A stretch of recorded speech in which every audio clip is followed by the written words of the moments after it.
A light magnitude 2.9 earthquake occurred in the East China Sea near Suwanose-jima Island, Japan, around noon of Wednesday, June 25, 2025 at 1:33 p.m. local time, GMT+9.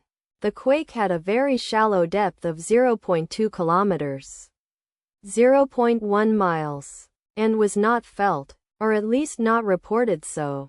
First to report, Raspberry shake after 7 minutes. The earthquake occurred 19 minutes after a magnitude 3.6 earthquake had hit on Wednesday, June 25, 2025, at 1:14 p.m. GMT+9 local time, in 12.5 kilometers, 8 miles, distance to the northwest. Data source from Volcano Discovery. Did you feel it?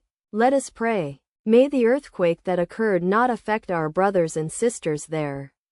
May the earthquake not happen again. And may God protect everyone. Amen.